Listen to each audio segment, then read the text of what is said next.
पढ़ाई करा के ही क्या करेंगे जब आपको रोजी रोटी हो ही नहीं सकता आपके पढ़ाई लिखाई से। समस्या इस बात की है हमारे देश में कि मोदी जी केवल अपने मन की बात करते हैं, कभी इस जनता के भी मन की बात सुन लिया कीजिए। बहुत बार मन की बात हम लोग सुन चुके हैं, परेशान हो गए हैं। भैया बेरोजगारी इतनी बड़ी हो गई,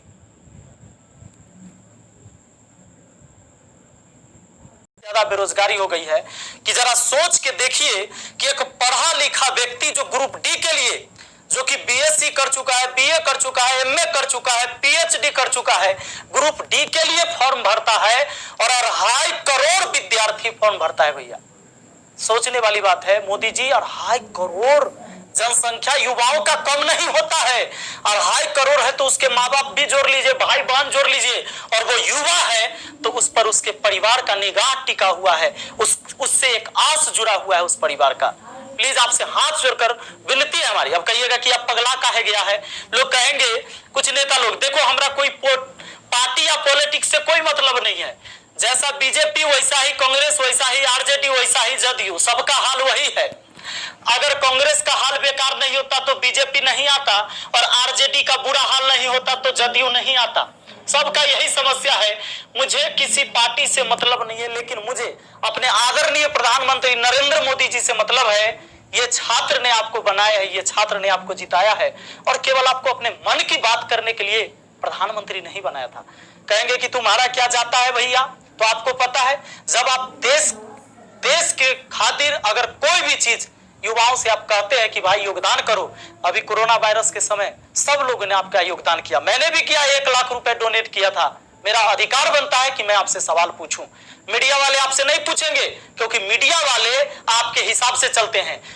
मीडिया वाले वही चीज दिखाते हैं जो लोगों को देखने में मजा आता है, लेकिन बेरोजगारी पर कोई बात नहीं करेगा। व्यू नहीं होंगे इसलिए बेरोजगारी पर बात नहीं होगा। उसको चर्चा केवल चाहिए कि रिया चक्रवर्ती किसके साथ आज घूम रही है, कल कहां सोई थी, परसों कहां सोएगी। रिया चक्रवर्ती के बारे में ही केवल चर्चा होगा, लोगों को मजा आता है, उस पर व्यू होता है तो वीडियो उसी पर बनता है, उसी पर लोग चर्चा करते हैं। किया जा रहा था कि YouTube के जितने भी टीचर से ऑनलाइन ऑफलाइन, चाहे कोई किताब निकालते, चाहे कोई कुछ भी, एक एक व्यक्ति, चाहे हमारे माँ बाप, चाहे भाई बहन, कोई भी व्यक्ति जो इस समय एग्जाम की तैयारी कर रहा है या एग्जाम की तैयारी करा रहा है या आने वाले समय में कोई एग्जाम देना चाहता है, सबके सबको एक ऐसे आंदोलन की जरूरत है कि जिससे इस सोई हुई कुंभकर्ण व्यवस्था की नींवें हिल जाएं, इस व्यवस्था की जड़ें हिल जाएं, और ये आपका हक जो हमारा मानव के तौर पर भी, एक इस देश के संविधान का पालन करने वाले नागरिक के तौर पर भी, और एक इंसान के तौर पर भी जो हमारा हक है, जो हमारा अधिकार है, वो अधिकार हमें मिल सके। तो साथी पूरी YouTube, सारी टीचर कम्युनिटी, सारे विद्यार्थी, सब तैयार करने वाले, तैयारी कराने वाले दोनों लोग जाग चुके हैं, और अब शुरू हो रहा है इस कुंभकर्ण, निकम्मी, लाचार, बेचारी सरकारी व्यवस्था के खिलाफ सत्याग्रह। वही सत्याग्रह जो महात्मा गांधी जी, भगत सिंह आदि ने अंग्रेजी व्यवस्था के खिलाफ किया था, ऐसा ही सत्याग्रह आज इस देश के हर एक उस युवा को करने की आवश्यकता है।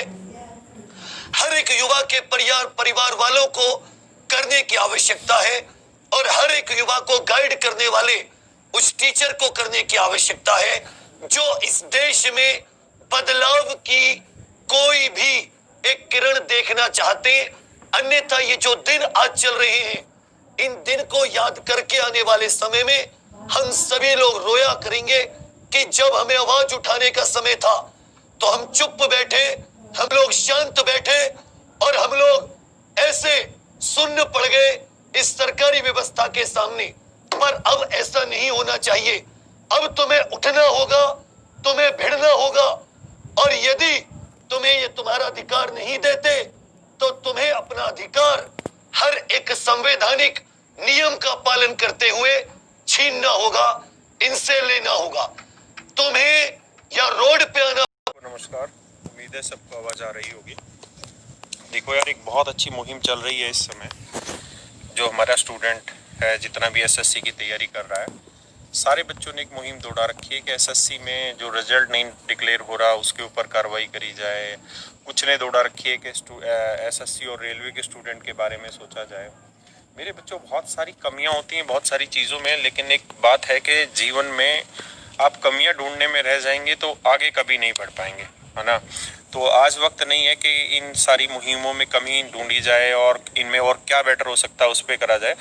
आज थोड़ा सा डिटेल में एक बात पर चर्चा करी जाए कि ऐसा क्यों हो रहा है कि हमें एक नोटिफिकेशन निकलवाने के लिए भी बार बार एसएससी के साथ मुहिम ही दौड़ानी पड़ती है। कभी हम एडमिट कार्ड के लिए, कभी हम रिजल्ट के लिए, कल को वैकेंसी के नोटिफिकेशन के लिए। ऐसा क्यों हो रहा है बार बार? ये सारा सिस्टम आपने देखा होगा कि नीट और जेई के लिए भी तो है, ये सारा सिस्टम यूपीएससी के लिए भी तो है। यूपीएससी में कैसे चीज़ें टाइम टू टाइम होती चली जा रही हैं। पहले से डिक्लेयर होता है कि लगभग 20 अगस्त के आसपास एग्जाम होना होता है, तो कैसे ये सारी चीज़ें हो रही है? और एसएससी में ऐसा क्या हो जा रहा है कि ये सारी धांधलेबाजी भी हुई पीछे वक्त पे, जो अब ठीक ठाक भी हुई, उसके बाद एग्जाम में डिले हो गया। मुझे कुछ पोस्ट भेजी एक बच्चे ने, और मैं अपने घर पे नहीं हूँ, अगर मैं दिल्ली होता तो मैं यूट्यूब पे बनाता वीडियो को। एक बच्चे ने भेजा कि एसएससी सीजीएल 2018 का जो फॉर्म था हमने 5 मई को अप्लाई किया, उसके बाद बाकी सारा प्रोसेस चला, टायर 1, टायर 2, टायर 3, और ये एग्ज़ाम हमने 29 दिसंबर 2019 को हमने टायर 3 का एग्ज़ाम दिया। आज 238 दिन हो गए हैं टायर 3 दिए हुए। टायर 3 जो दे रखा है उसको आज 238 दिन हो गए हैं, लेकिन आज तक भी टायर 3 का रिजल्ट नहीं डिक्लेयर किया इन लोगों ने। आप एक बात सोचिए कि जो बच्चे अकाउंट से पढ़े होंगे कि गवर्नमेंट की अगर आप कोई भी ऑब्लिगेशन करते हो, अगर मान लीजिए आपने कोई टैक्स पे नहीं किया है, गवर्नमेंट आपको पता है कितना % टैक्स लेती? 24% टैक्स लेती साल का। यानी आपने अगर 100 रुपए गवर्नमेंट के खाते से चुराए हुए हैं तो आपको 24 रुपए एक्स्ट्रा देने पड़ेंगे हर साल। वो तो देना ही पड़ेगा साथ में अलग से। तो भाई मेरा एक सवाल ये भी था कि रेलवे एनटीपीसी के लिए जो 2019 चुनाव से पहले बच्चों को काटा गया, और उसमें मेरे को सुनने में आया है, जैसे बाकी टीचर्स ने बोला और बच्चों ने जो रिपोर्टें भेजी है, कि करीबन 2-2.5 करोड़ बच्चों ने अपीयर हुए हैं उसके अंदर, और उसमें 400-500 जो भी फीस रही होगी वो फीस भी बच्चों ने पे की। तो आज उन बातों को तो बहुत टाइम हो गया। अब सरकार अगर उसमें 400 भी लौटा देगी तो क्या मतलब बना? तुम तो ले लो 24% टैक्स, बच्चे को तुम पैसा काट के भी लौटा दो, मतलब तुम्हारे लिए तो सही धंधा होने लग गया। दूसरी चीज ये कि हमने पैसा इसलिए थोड़ी दिया था रेलवे एनटीपीसी के लिए कि हमें वापसी मिलेगा कल को, या इस उम्मीद से थोड़ी दिया था कि पैसा हमें वापसी चाहिए। हमें नहीं चाहिए था पैसा वापसी। हमने जिस चीज़ के लिए दिया था उस चीज़ के लिए हमारा काम होना चाहिए। अगर हमने एग्जाम कंडक्ट कराने के लिए पैसा दिया था तो एग्जाम कंडक्ट कराने के लिए होना चाहिए। सच मायने में देखा जाए तो ये तो देश का सबसे बड़ा घोटाला हुआ कि आपने 2019 चुनाव से पहले माहौल बनाने के लिए रेलवे एनटीपीसी में बहुत सारी वैकेंसी निकाल दी, माहौल बना लिया, आज तक भी उसका कुछ हुआ नहीं। मतलब ये तो आपने सच मायने में, मतलब भारत देश के चुनाव को ही आपने मैनिपुलेट कर दिया, स्टूडेंट को ही मैनिपुलेट कर दिया पूरी तरीके से। दूसरी बात ये दोस्तों कि मेरा अब यहाँ पे आपके साथ सुझाव ये है कि 3-4 चीज़ों पे काम करिए। और देखिए, एक बात तो आपको समझनी पड़ेगी कि नीट और जेई वाली अगर मैं कहानी बताऊं तो ये इतनी आसान नहीं थी जितनी आज आसान है। जैसे आज चीज़ें प्रॉपर हो जा रही हैं, इतना प्रॉपर पहले नहीं होती थी। भाई कैसे ये प्रॉपर होगी? बहुत सारे बच्चों के पेरेंट्स ने बहुत बलिदान दिया है, उन्होंने बहुत बड़े लेवल पे आंदोलन भी करे हैं, तब जाके आज ऐसा हो रहा है कि नीट और जेई का एग्जाम टाइम पे कंडक्ट करा रहे हैं। और उसके लिए अभी आप देख ही रहे हैं करंट में राजनीति चल रही है। देश में 50 एग्जाम होते थे मेडिकल के और इसके जेई के। ये तो बेरोजगारी पर कोई बात नहीं करेगा, व्यू नहीं होंगे, इसलिए बेरोजगारी पर बात नहीं होगा। उसको चर्चा केवल चाहिए कि रिया चक्रवर्ती किसके साथ आज घूम रही है।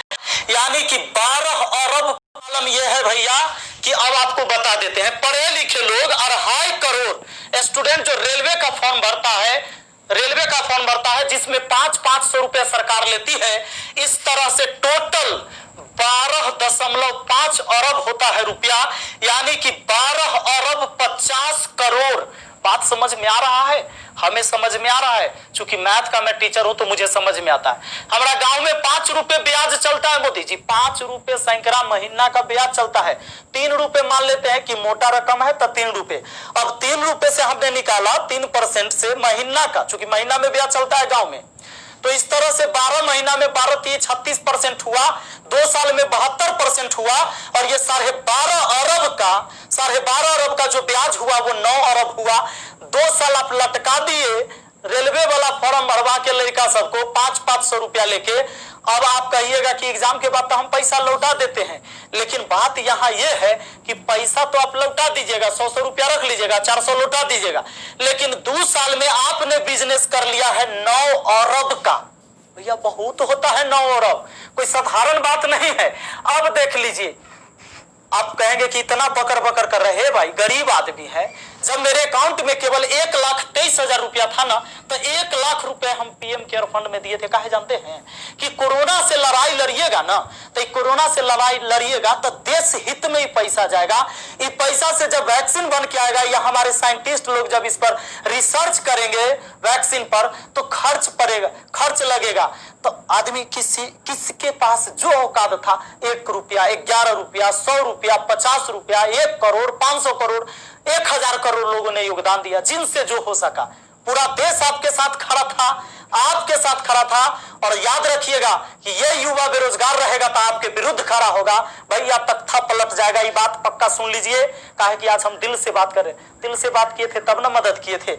अब देख लीजिए, 30 मार्च को मैंने योगदान दिया था 1 करोड़ रुपए। हमारा तब पागलपन चढ़ल था, हम तो अपन गलती का पश्चाताप जूता से मार के करते हैं, लेकिन याद रखिएगा कि जूता उस नेता को भी पड़ेगा जो वोट मांगने आएगा हमारे यहाँ। याद रखिएगा, ये पूरा देश में अब बवाल होने वाला है। अगर सही टाइम से एग्जाम नहीं लीजिएगा, युवाओं को रोजगार नहीं मिलेगा, तब आपके मन की बात नहीं होगी हमेशा, ये जनता के भी मन की बात होनी चाहिए।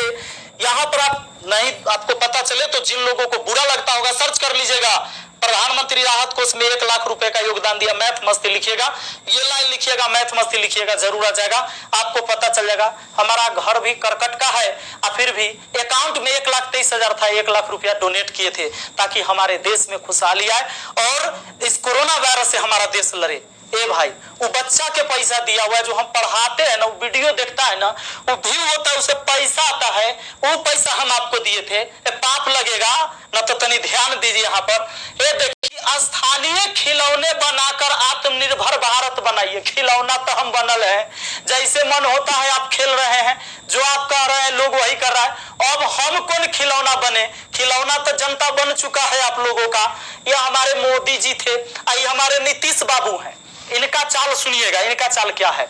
अभी जब चुनाव आने वाला है तो बिहार पुलिस के बहाली निकाल देंगे, बिहार पुलिस के बहाली निकाल देंगे तो भारी संख्या में एग्जाम को करवा लेंगे, रिजल्ट नहीं देंगे। अब एग्जाम दे के लड़का फसल है कि अगर नीतीश जी नहीं आते हैं तो फिर आगे रिजल्ट नहीं आएगा, कोई ना कोई बवाल। चूंकि बिहार में कोई एग्जाम जो है ये ना है कि साफ सुथरा से हो। आप देख रहे हैं बिहार एसएससी का एग्जाम कितना साल में हुआ है, आदमी बूढ़ा गया, जवानी में दिया था एग्जाम और रिजल्ट आते थे बूढ़ा जाएगा। अब चूंकि बिहार में एग्जाम ऐसी होता है, तो ये क्या होगा कि रिजल्ट होगा चुनाव के बाद, मजबूरन फिर नीतीश कुमार जी को चुनेंगे, शिक्षक के बहाली आ जाएगा, बिहार पुलिस के बहाली आ जाएगा, सारे बहाली, दरोगा सब के बहाली आएगा। ये कब होगा? चुनाव के टाइम में भैया।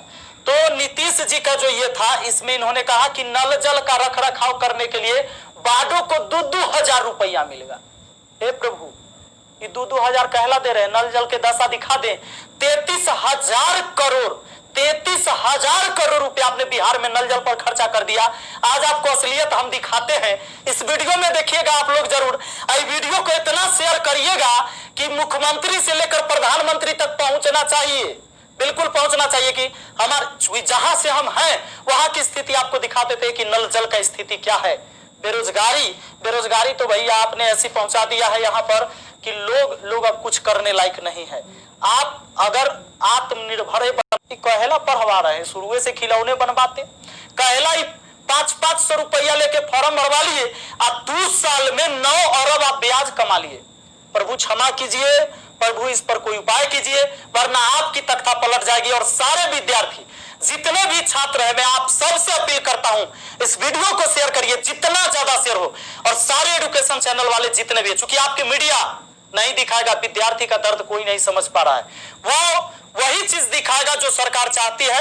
हमारे सारे भाई बंधु जितने भी वाईफाई स्टडी एग्जामपुर है, अभिनव शर्मा है, राकेश यादव सर है, जितने भी लोग हैं जो भी वीडियो बना रहे हैं बहुत अच्छा कर रहे हैं, सभी को हाथ जोड़कर तहे दिल से मैं धन्यवाद देना चाहूंगा, क्योंकि ये विद्यार्थी, इस विद्यार्थी जो बेरोजगार है ना, उसी के वजह से हमारा रोजगार है, यही बात सच्चाई है। और इसीलिए हम इनके लिए लड़ेंगे, चाहे जो हो जाए। धरना प्रदर्शन होगा, पूरे देश में धरना प्रदर्शन होगा।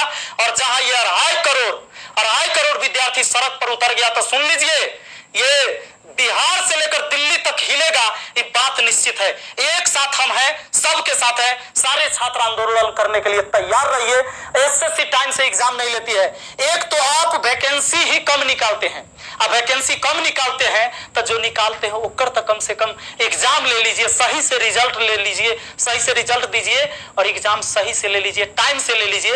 एक शेड्यूल बना दीजिए, जैसे मैट्रिक का एग्जाम होता है, 12th का एग्जाम होता है कि इस महीने में होगा, इस महीने में रिजल्ट होगा, उसी तरह एसएससी का भी एग्जाम होना चाहिए, रेलवे का भी एग्जाम होना चाहिए।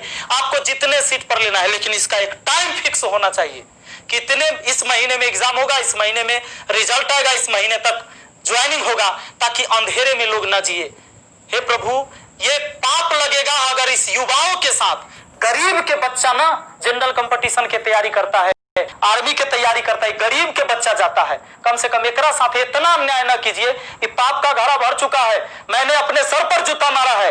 अगर वोट मांगने मेरे एरिया में आइएगा, हम जूता मारेंगे आप लोग को, ये बात पक्का कह देते हैं। ये वीडियो शेयर होना चाहिए। आप सबको इस बात के लिए मैं युवाओं के साथ, गरीब के बच्चा ना जनरल कंपटीशन की तैयारी करता है, आर्मी की तैयारी करता है, गरीब के बच्चा जाता है। कम से कम एकरा साथ इतना अन्याय न कीजिए। ये पाप का घड़ा भर चुका है।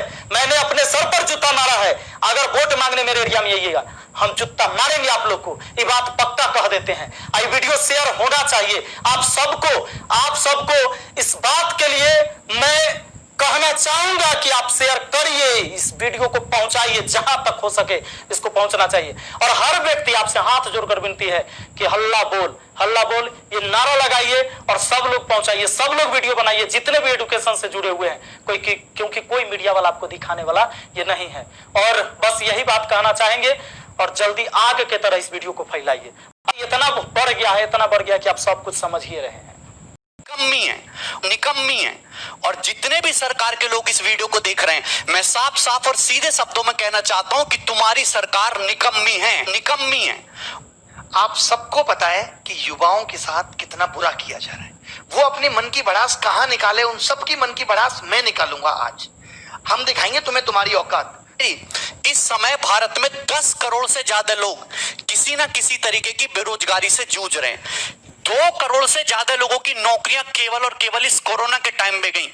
50 लाख से ज्यादा लोगों की नौकरियां केवल और केवल इस जुलाई के महीने में गई। अगर मैं कहूं कि चुनाव का नामांकन आज किया जाए, 2 साल बाद चुनाव कराया जाए, 1 साल बाद चुनाव का रिजल्ट आए और चुनाव में गड़बड़ी के कारण 3 साल कोर्ट में मुकदमा चलता रहे और उसके बाद कोर्ट उस चुनाव को निरस्त कर दे, तो सरकार में बैठे लोगों को और नेताओं को कैसा लगेगा? आज अगर हम ये सोच रहे हैं कि जो एनटीपीसी आरआरबी के एग्जाम में 2.5 करोड़ बच्चों से फॉर्म भरवा के 500 रुपए फीस वसूल के बोलते हैं कि 400 रुपए बाद में वापस करेंगे, कितना बढ़िया धंधा चल रहा है। कमाल का तरीका है साहब का रेवेन्यू वसूलने का, और सरकार का इस पे कोई ध्यान नहीं है। आज 1.5 से 2 साल होने वाले हैं एनटीपीसी और आरआरबी में। एक बार ये कहते हैं हमें कोई एजेंसी नहीं मिल रही एग्जाम कराने के लिए। फिर आपने जब फॉर्म हमसे भराए थे, जब हमसे फीस वसूली थी, तो क्या सोच के वसूली थी? लेकिन हमारे देश की मीडिया इन सबको दिखाने का उसके पास कोई टाइम नहीं है। वो बस एक मुद्दा पकड़ लेंगे, उनको भी पता है सबको मजा आ रहा है, यही दिखाओ, चिल्ला रहे बुरी तरीके से। एक एंकर आप मुझे बता दो कि तमीज का है, अंजना ओम कश्यप, श्वेता सिंह और ये फलाने भाई साहब, रिपब्लिक टीवी वाले भाई साहब, क्या नाम है इनका, गोस्वामी जी, ये तो बुद्धि भ्रष्ट इनकी हो गई है। मैं सच बता रहा हूं, ये जितने बुरे कर्म कर रहे हैं, जितने लोगों की बद्दुआएं ले रहे हैं, आज से आप सबसे मैं गुजारिश करता हूं, आप सबके माँ बापों से गुजारिश करता हूं कि इस मीडिया को बाइकआउट कर दो। आप सोचोगे कि क्यों, मैं आपको बता दूं, इसकी क्रेडिबिलिटी खत्म हो चुकी है। एक जमाना हुआ करता था जब मीडिया अगर कोई बात कहती थी तो सरकार की जवाबदेही बनती थी। आज मीडिया चिल्लाती रहे, मीडिया को कोई मतलब नहीं है, सरकार को कोई मतलब नहीं है। सरकार जरूरी नहीं समझती कि वो मीडिया के बात का जवाब दे, क्योंकि मीडिया बाइस हो चुकी है। मीडिया को न्यूट्रल होना चाहिए। आज देश के अंदर कोई पॉलिसी आती है तो मीडिया जनता से जाके सवाल पूछती है, जबकि उसको सरकार से पूछना चाहिए कि आप ये पॉलिसी लेके आए हो, इसको कैसे एग्जीक्यूट करोगे, कैसे लोगों तक फायदा पहुंचाओगे। वो जनता से सवाल कर रहे हैं उल्टा। ये कोई न्यूज है क्या यार? इसके बगैर मेरे को क्या खाना हजम नहीं हो रहा है। लेकिन अगली बात आती है जी, देखो कितनी अच्छी है ये ANI है, जो माना जाता है भारतवर्ष का एक बेहतरीन न्यूज एजेंसी है। ठीक है, बेहतरीन, क्योंकि आप देखेंगे जी नरेंद्र मोदी जी अगर गुफा में भी घुसे हुए हैं तो सिर्फ एकमात्र यही फोटोग्राफर वहां पर मिलता है कि वो वहां अनुलोम विलोम कर रहे हैं और वो भगवान भोलेनाथ का जाप कर रहे हैं, तो ये वाला न्यूज चैनल हमेशा वहां पहुंचता है। लेकिन ये उन बच्चों के घर कभी नहीं पहुंचता जो बच्चे पेपर के रिजल्ट ना आने की वजह से सुसाइड करते हैं। ये कभी वहां नहीं पहुंचता, ये कभी वहां आवाज ही नहीं उठाता। लेकिन ये फर्जी ये यहां पहुंचता है कि Maharashtra actor Rhea Chakraborty and her brother Showik Chakraborty arrive at DRDO guest house. ये कोई न्यूज है क्या यार? इसके बगैर मेरे को क्या खाना हजम नहीं हो रहा है। लेकिन ये कोई न्यूज है क्या यार? इसके बगैर मेरे को क्या खाना हजम नहीं हो रहा है। लेकिन इसके अंदर इतनी बड़ी बुरी स्थिति बनती जा रही है जिसकी वजह से हर छात्र, हर अभिभावक और हर एक अध्यापक की नींद उड़ी हुई है। बात छोटी नहीं है, बात बहुत गहरी है। अगर ध्यान से नहीं सुनते हैं तो बात आने वाले 5 साल 4 साल में कोई सुनने वाला नहीं है। साल थोड़ा बैक जाऊंगा, बात करता हूं 3 अक्टूबर 2014 की, जब पहली बार नरेंद्र मोदी जी हमारे सम्मानित PM पहली बार मन की बात को लेकर हम सभी के सामने आए। तो उम्मीद करता हूं, कसम खा रहा हूं मैं, मुझको नहीं पूरे देश के करोड़ों युवाओं को, करोड़ों शक्तियों को एक एहसास हुआ कि आज एक बहुत ही ताकतवर PM हमारे सामने आ रहा है। वो हमारे दिल की बात करेगा, हमारे मन की बात सुनेगा, अपने मन की बात कहेगा, मन की बात पूछेगा। मैं आपको डेट बता रहा हूं, 3 अक्टूबर 2014 को पहली बार जब आकाशवाणी ने प्रचार किया और उनको लाइव किया मन की बात के साथ, तो नरेंद्र मोदी जी, और सबसे बड़ी बात है कि उस दिन विजयदशमी हो रही थी, दशहरा का पर्व हो रहा था। पूरे देश में एक हंगामा सा हो गया कि पहला PM आया है जो खुद युवाओं से जुड़ने की बात करता है, मन की बात कहता है। हम भी खुश हुए थे, दिल से खुश हुए थे, और ये कसम खाई थी कि मोदी जैसे व्यक्तित्व को 5 साल नहीं अगले 50 साल तक अगर देश का PM बनाना पड़े तो हम लोग बनाएंगे। कस्में खाई थी, कस्में खिलवाई थी। लेकिन 3 अक्टूबर 2014 का वो प्रधानमंत्री जो इतना ऊर्जावान हुआ करता था, युवाओं के मन की बात करना चाह रहा था, आज मुझे बहुत दुख हुआ। 30 अगस्त 2020 को इतवार के दिन आज वही प्रधानमंत्री जब मन की बात करने आता है तो वो आपकी बात नहीं करता है, युवाओं की बात नहीं करता है, वो बात करता है डॉग्स, कुत्तों की, वो बात करता है चिंगारी एप्स की, वो बात करता है खिलौनों की। आप लोग खिलौने बनाओगे?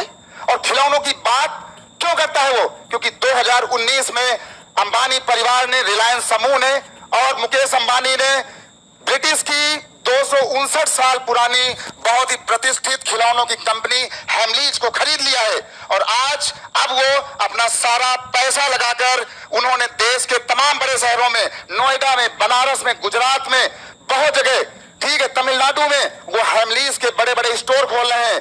259 साल पुरानी ब्रिटिश कंपनी हेमलीज खिलौनों की बहुत ही प्रतिष्ठित जो है अपना स्टोर है, वो उसको अंबानी ने खरीदा है। उस 2019 के बाद आज वो प्रधानमंत्री उनकी तारीफ करता हुआ देश के युवाओं से ये कहता है कि आप खिलौने बनाना सीखें, आप खिलौनों के प्रति प्यार लाइए। अरे क्या कभी नरेंद्र मोदी जी ने ये बात की कि हम आपके युवाओं की बात करते हैं, युवा मन की बात करते हैं? हमें किसी प्रधानमंत्री से, किसी पार्टी से न नफरत है न प्यार है।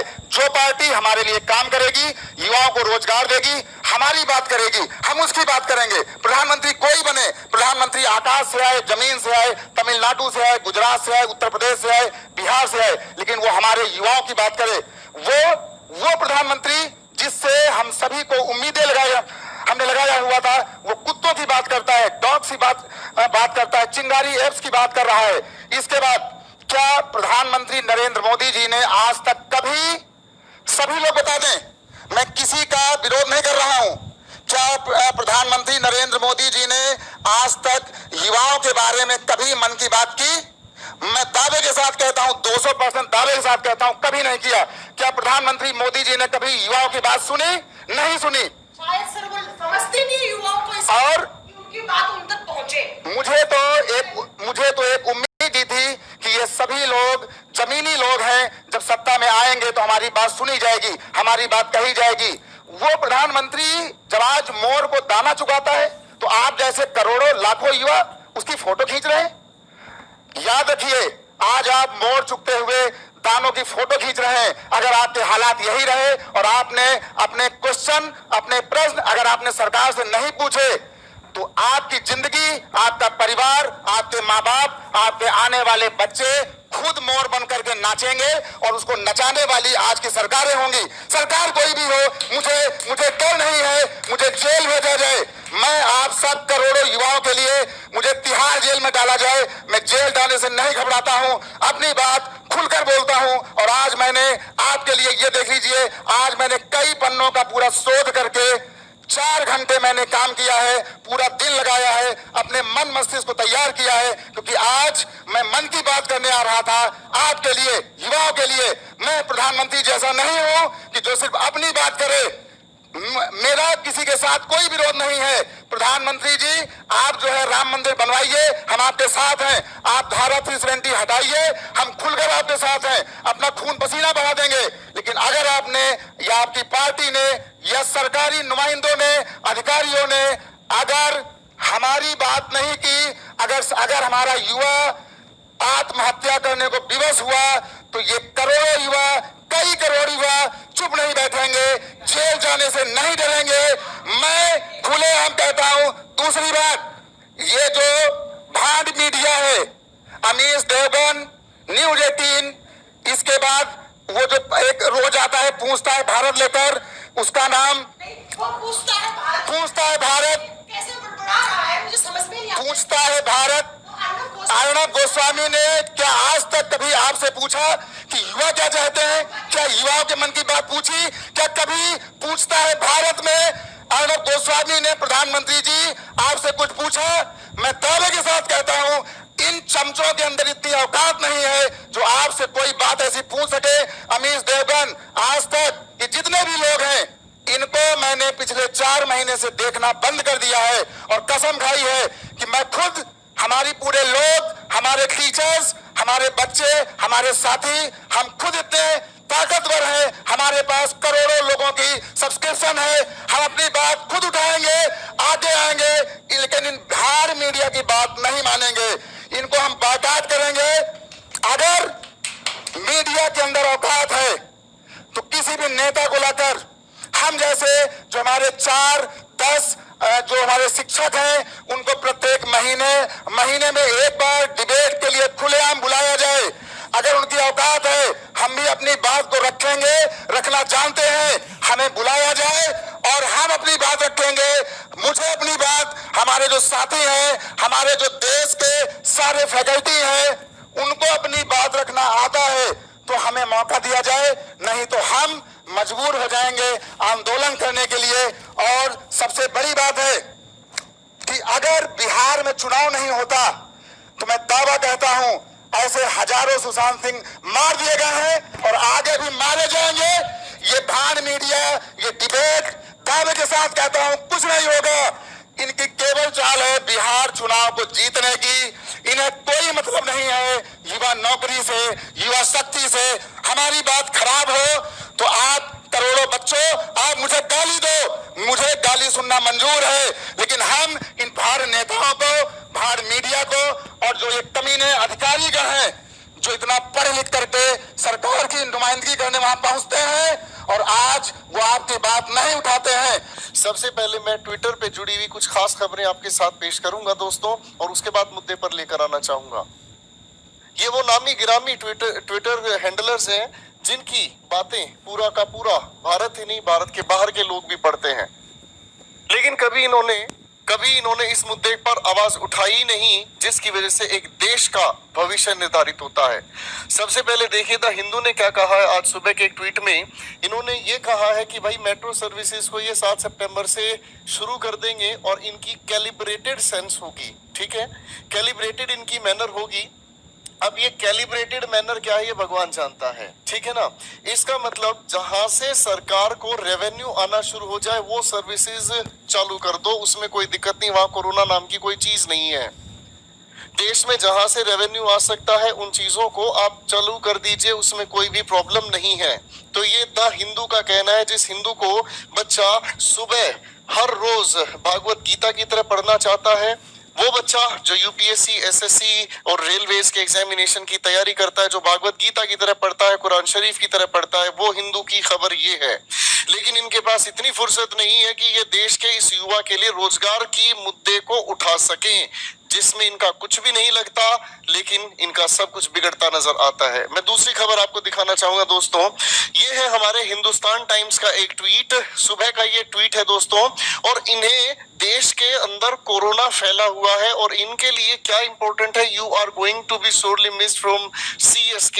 तो ये सुरेश रैना जी की खबर हमें दिखाना चाह रहे हैं कि सुरेश रैना जी भारत के युवा वर्ग के रोजगार के लिए बहुत इंपॉर्टेंट रोल प्ले कर रहे हैं।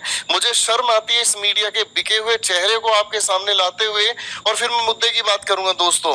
ये देखिए, जिस जैसा न्यूज चैनल मैंने आज तक नहीं देखा, इसके नाम को पढ़कर देखकर मुझे बड़ी शर्म आती है। देखिए सर, उत्तर प्रदेश में बढ़ रही हैं आपराधिक वारदातें। अरे भाई साहब, अगर ये ट्वीट ना करें तो हमें पता ही नहीं चलता कि किसी स्टेट में वारदातें बढ़ रही हैं या वारदातें घट रही हैं।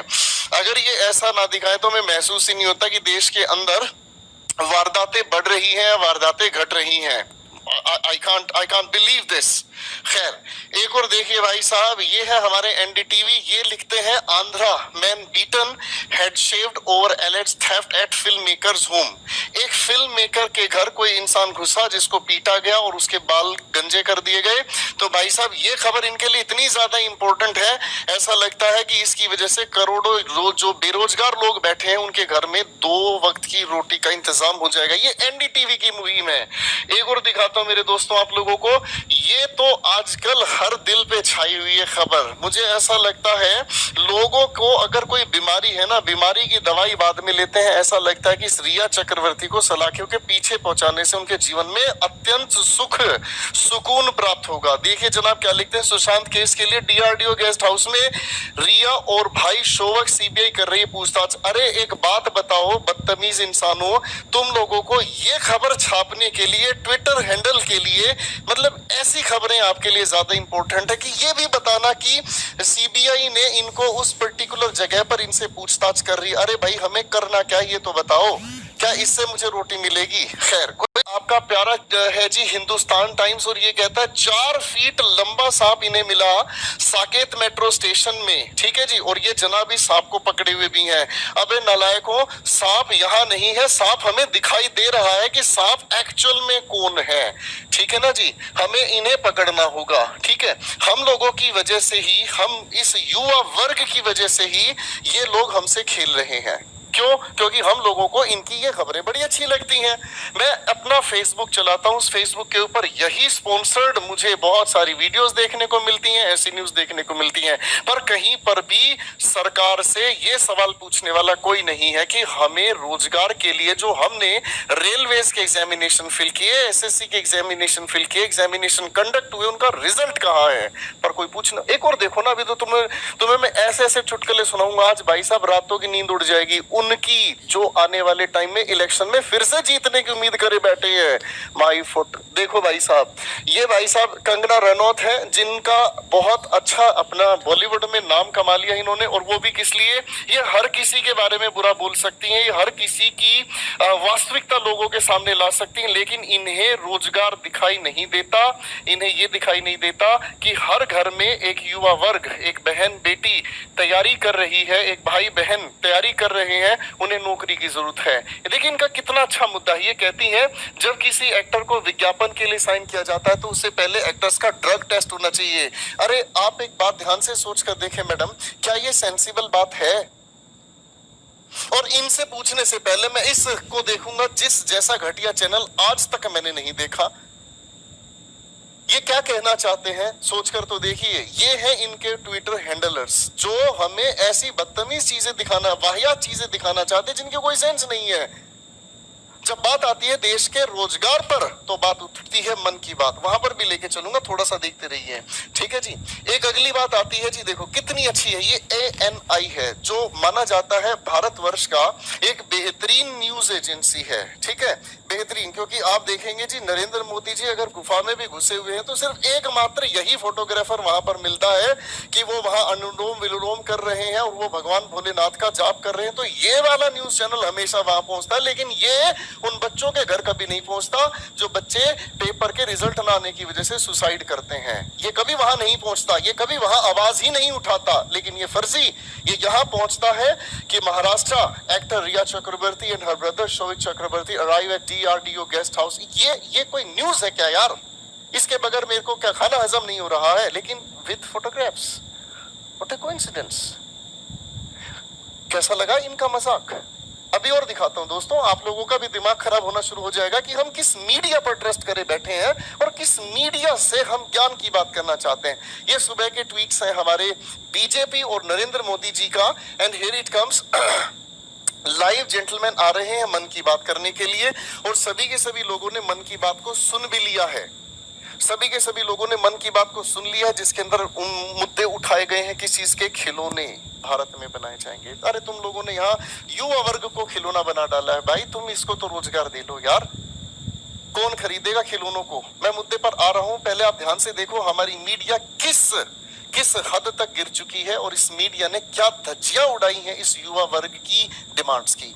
आगे फिर से हमारे मोदी साहब कहते हैं, मुझे बहुत अच्छी फोटोग्राफ लगती है, इन्होंने अपने मुंह के ऊपर ये जो दुपट्टा सा लगा रखा है ना जी, मुझे बहुत अच्छा लगता है क्योंकि इसके पीछे दो अर्थ समझ में आते हैं कि एक, कुछ भी पूछोगे मेरे पास कोई जवाब नहीं है, ठीक है ना, और पूछोगे तो मेरे पास एक ही जवाब है, भाई कोरोना संकट आया, अपने घर चुपचाप बैठे रहो, भूखे मरो, रोजगार की उम्मीद मत करो। अब इन्होंने ये चीज भी हमारे सामने कह दी, चलो जी आपकी मन की बात भी मैं देखूंगा थोड़ी देर बाद। अब एक और देखो सरकार, इसे देखकर तो मेरे दिल के अंदर घंटियां बज रही हैं, ठीक है ना। ये मुद्दा क्या, ध्यान से कहते हैं जी, नीट और जेईई की परीक्षाओं को रोकने के लिए प्रोपेगेंडा चलाया जा रहा है। सोशल मीडिया पर झूठी तस्वीरों के माध्यम से अफवाहें फैलाई जा रही हैं। कृपया ऐसी झूठी और फर्जी खबरों पे के झांसे में न आए। देवी जी जो भी ये है, आई डोंट केयर, ये न्यूज इंडिया चैनल से है, मुझे इससे फर्क नहीं पड़ता ये क्या कहना चाह रही है। मुझे एक बात बताओ सर, आप नीट और जेईई के एग्जामिनेशन के लिए तो इतने इंपैरेटिव है कि वो एग्जामिनेशन होकर रहेगा। बच्चे यहाँ डिमांड कर रहे हैं, स्टेट लेवल के हमारे सीएम और वाइस सीएम ये तक आवाज लगा रहे हैं कि नहीं होने चाहिए एग्जामिनेशन। एक तरफ आप क्या कर रहे हैं सर, मेट्रो को खोल रहे हैं, हाँ या ना। एक तरफ अगर मैं घर से बाहर निकलता हूं तो मुझे कोरोना का संकट दिखाई नहीं देता है, और दूसरी तरफ मैं देखता हूं तो जब बात आती है रोजगार मांगने की, जब बात आती है एग्जामिनेशन कंडक्ट करने की, जब बात आती है रिजल्ट डिक्लेयर करने की, तब कहीं कोई चीज नहीं है। More than 800 days have passed, 800 से ज्यादा दिन बीत चुके हैं, अभी तक रिजल्ट डिक्लेयर नहीं हो लिया। रेलवेज के एग्जामिनेशन के लिए करोड़ों की संख्या में बच्चों ने फॉर्म्स फिल किए हैं। 500 के हिसाब से गुना करते हैं तो रेवेन्यू कितना जनरेट हुआ, शायद आप गणित जानते हैं सरकार। अब आपके दिमाग में दूसरा सवाल ये उठेगा, भैया तेरे को क्या दर्द है, तू तो टीचर है, शांत बैठना। जिनको दर्द होना चाहिए वो तो आराम से वेब सीरीज देख रहे हैं ना, वो आराम से पबजी खेल रहे हैं, तेरे को क्या दर्द है? दर्द है भाई, दर्द है भाई। उन बच्चों को पढ़ाया है, उन बच्चों को लाड प्यार से तैयार किया है, उन बच्चों को एक एक एग्जामिनेशन के लिए तैयार किया है, लेकिन एग्जामिनेशन ही नहीं हो रहे तो बच्चे क्या करेंगे? या तो वो अपने माँ बाप की तरफ देखेंगे या फिर ऐसे जैसे टीचर की तरफ देखेंगे कि ये टीचर मेरे लिए क्यों नहीं बोल रहा है। अरे बोले क्या कहा, किसी भी न्यूज चैनल पर देख लो भाई साहब, ये खबरें देखने को मिलती हैं कि कंगना रनौत इतनी इंपॉर्टेंट हो गई है और जो देश का युवा वर्ग लाखों करोड़ों की संख्या में बेरोजगार बैठा है उसके लिए कोई एग्जामिनेशन कंडक्ट नहीं हो रहा। What a nonsense. अरे ये कौन सा तरीका है भाई, ये तो बताओ। हाँ, वो मंदिर, वो भगवान, उन्होंने भी तो उस दुकान की परवाह नहीं की। और जब दुकान ही है तो कोई भी पैसा दे करके खरीद सकता है और बेच सकता है। मूल प्रश्न ये है कि क्या जमहूरियत को बचाने वाले लोग, क्या संविधान की शपथ खाने वाले लोग सचमुच संविधान के प्रति गंभीर हैं? अगर वो गंभीर नहीं है तो बीजेपी को तो कभी संविधान से प्यार ही नहीं था।